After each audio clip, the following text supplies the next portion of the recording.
years, IP attorney, consultant, and artist Joan Nanook Webley enriched lives through part-time teaching in the vibrant town of Lecce, nestled in Italy's scenic Puglia region. Now, despite the linguistic landscape favoring Italian over English, Joan's dedication to her craft has seen her fluency in the local tongue blossom. Well, now, while her virtual endeavors largely center around projects linked to Jamaica, including her passionate initiative to foster greater Jamaican presence in Italy, Joan fondly recalls her teaching experience as a catalyst for personal growth and cultural exchange. And she joins us to talk life in Italy. Welcome to Sunrise, Joan. How are you doing?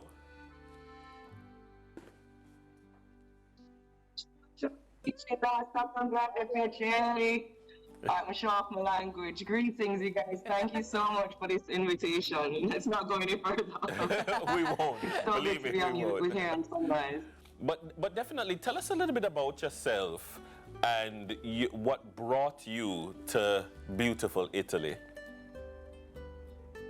Italy, Lecce in particular, it's not as well known as the bigger cities like Rome or Milan, but it's actually considered the little Jamaica of Italy. So unsurprisingly, I was actually brought here in a roundabout way through my connection with music, but in a personal way for love. I actually fell in love with an Italian man, and we got married, and now I live here primarily in Italy, although I try to get to Jamaica as often as possible. Awesome. So a lot of people, when they think of Italy, they think the beautiful food, the scenes, they think of the eat, pray, love experience. Has that been your experience being in Lecce? Anytime you're away from the anytime you're away from home, it comes with its challenges, of course.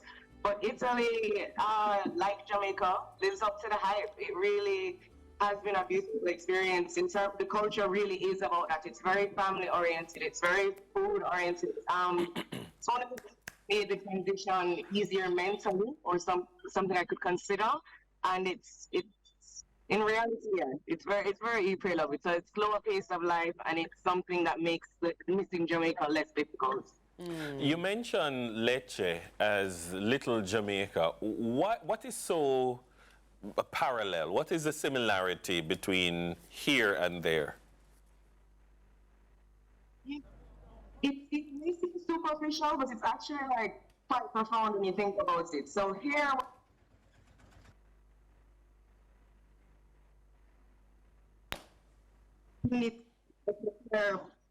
industry kind of that's here and initiated the reggae scene. All right. So.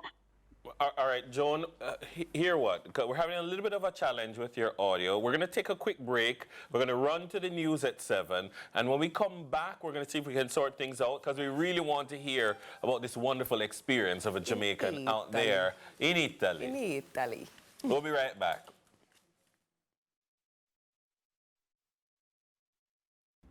Thanks again for having me. Really, yeah, this is a great experience, being able to connect with home. I watch you all the time, so it's good to be a part of the program. Awesome. Thank you so much. So tell us, you were telling us before the break about that connection between Lecce and Jamaica.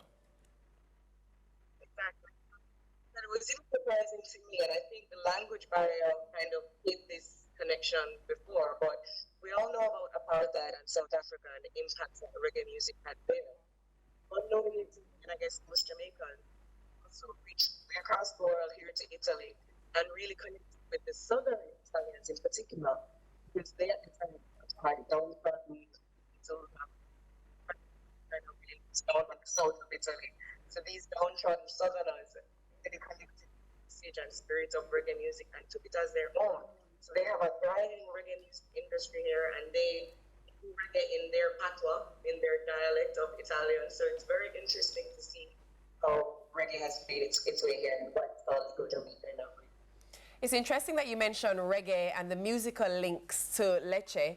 Let's talk a bit about how active you are in encouraging more Jamaicans to connect and visit Italy. What's that mission that you're on? Absolutely.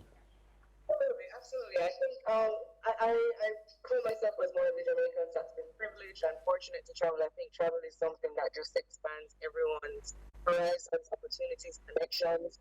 And in Jamaica, we're just so full of talent and so much more that I think we would be across it.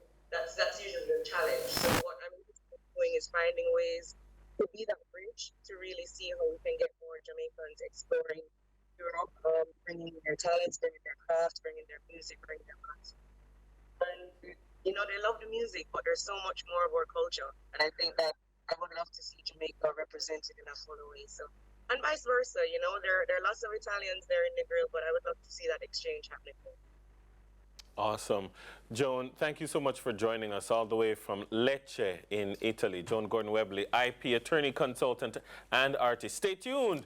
There's more Sunrise after this break. We'll be right back.